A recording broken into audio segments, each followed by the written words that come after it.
じゃソリシャンは撤収の準備を進めよう。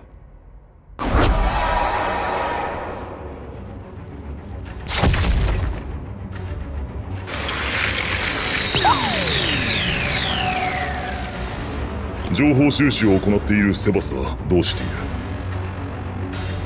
本能を呼び覚まし、それを先導して我々を操っているようだ。そうか、分かった。何もないならば殲滅ということでよい。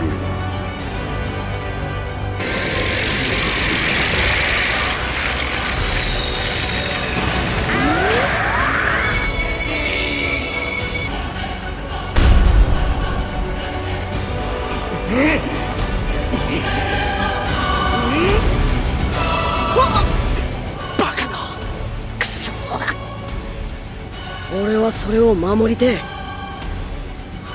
まずいぞ、これは。超速再生か。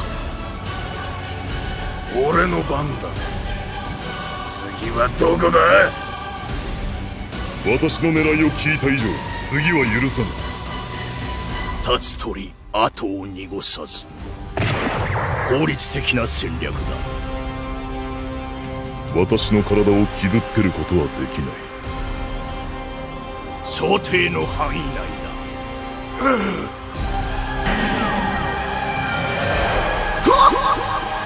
カカロット。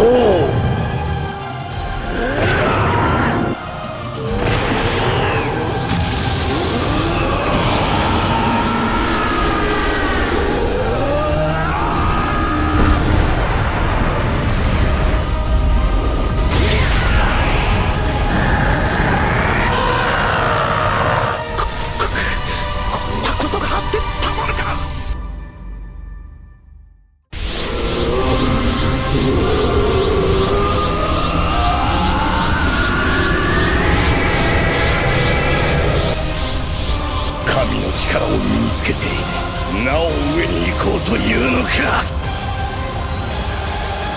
通り抜けてきたことで生まれた時空の歪みが時の指輪の力に反応して、しかし歪みは傷が治っていくように元の状態に戻ろうとしていたのです。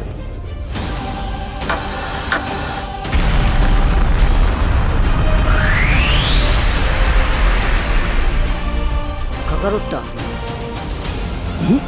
何言ってんだ。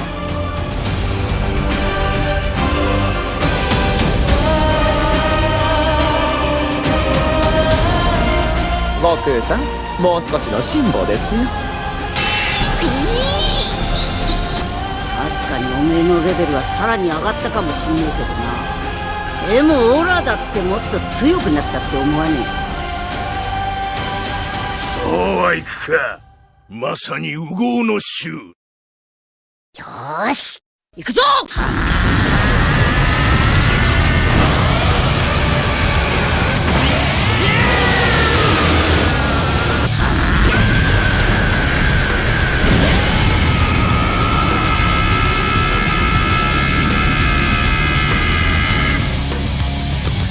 In the original script of Anime War, Omni Broly actually was supposed to come back in episode 8. Originally, Anime War was only supposed to have 10 episodes, but some episodes proved to be much more difficult than others, taking a lot longer to produce, and in the end, I actually had to skip some of the content from Anime War just so that I could actually finish this series. So that animation that you just watched was a little bit of what was supposed to happen in the original script.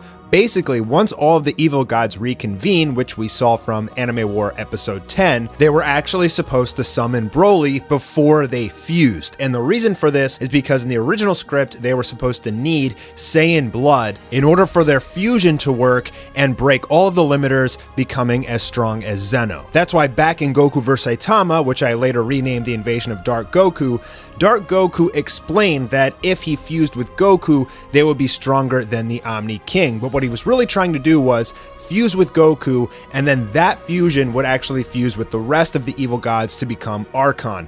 That should have gave them enough power to not even have to actually Dark Siphon. But the Dark Siphoning of all of the heroes was actually Plan B, since Dark Goku was destroyed. And now that he was destroyed, they were going to resurrect him in order to perform the fusion. But it turns out that since Broly is in that universe, he's a much more pure, much more powerful Saiyan, and resurrecting him was a way better option. Now, there was supposed to be a line where Sebas would say, I can resurrect him, but he won't have Dark Siphoning because we won't have time to teach him that. And Zurama was going to say, that's okay, bring him to life anyway. So the reason the evil gods are able to do this dark resurrection, which they basically sacrifice an evil god in order to resurrect another person, first being Dark Goku, now being Broly, it's very similar, if not identical, to the way that the Elder Kai gave his life to Goku in order to resurrect him. So the evil gods have figured out their own method of resurrection, and with this dark resurrection, they give Broly the Omni form